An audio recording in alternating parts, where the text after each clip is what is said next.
पलामू में डीसी की अनोखी पहल, खेतों के रास्ते पहुंचकर किया जन वितरण प्रणाली और आंगनबाड़ी केंद्रों का औचक निरीक्षण। मेदिनीनगर, पलामू। पलामू की उपायुक्त डीसी समीरा एस ने शनिवार को एक अनूठे तरीके से लेस्लीगंज प्रखंड के जन वितरण प्रणाली, पीडीएस दुकानों और आंगनबाड़ी केंद्रों की व्यवस्था का जायजा लिया।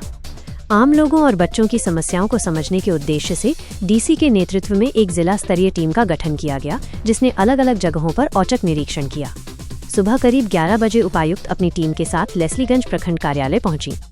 यहां सभागार में उन्होंने अपर समाहर्ता, एसडीओ, जिला आपूर्ति पदाधिकारी सहित अन्य अधिकारियों के साथ बैठक कर सभी को अलग अलग क्षेत्रों की जिम्मेदारी सौंपी। इसके बाद सभी पदाधिकारी अपने आवंटित स्थानों के लिए निकल पड़े। डीसी ने स्वयं किया केंद्रों का निरीक्षण। उपायुक्त समीरा एस ने खुद सांगबार पंचायत के अखौरी दीदरी 2, कुंवर बांध और भंडार टोला स्थित आंगनबाड़ी केंद्रों का निरीक्षण किया। अखौरी दीदरी -2 केंद्र तक पहुंचने के लिए उन्हें खेतों की पगडंडी से होकर जाना पड़ा। इस दौरान उन्होंने बच्चों से सीधे बातचीत कर उनके भोजन और अन्य सुविधाओं के बारे में जानकारी ली। निरीक्षण के दौरान कई खामियां सामने आईं। सड़क की कमी, अखौरी दीदरी 2 केंद्र तक पहुंचने के लिए कोई सड़क नहीं थी। सामग्री की कमी, बच्चों का वजन मापने वाली मशीन में बैटरी नहीं मिली। उपस्थिति में विसंगति, केंद्र पर औसतन 7-9 बच्चे ही आते थे, जबकि रजिस्टर में 20 बच्चों का खाना बनता दिखाया गया था। अव्यवस्था, बच्चों द्वारा शौचालय का उपयोग नहीं किया जा रहा था और केंद्र के पास लगा चापानल भी धंस जाने के कारण खराब पड़ा था।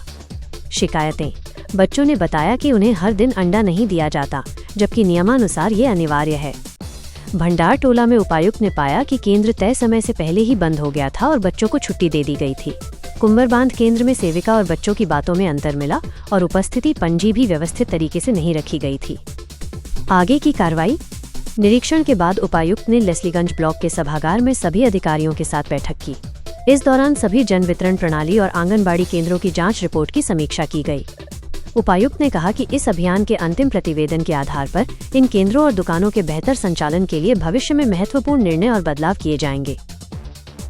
साफ साफ मैं बताना चाहती हूँ, जहाँ पे आंगनवाड़ी वर्कर इन्वॉल्व होता है वो जितना कॉन्फिडेंस मतलब जितना एक्टिव होता है, वहाँ पे इंफ्रास्ट्रक्चर में जितना भी कमी हो, मगर वहाँ बच्चे में बहुत अंदर होता है। वो पहला चीज़ हम लोग को यही समझ में आया, आंगनवाड़ी वर्कर का एक्टिव नहीं जहाँ पे भी हो, जितना भी हम लोग इंफ्रास्ट्रक्चर में काम करें उसमें कोई फ़ायदा नहीं है। वो एक आउटकम है आज का विजिट से हम लोग पाया था।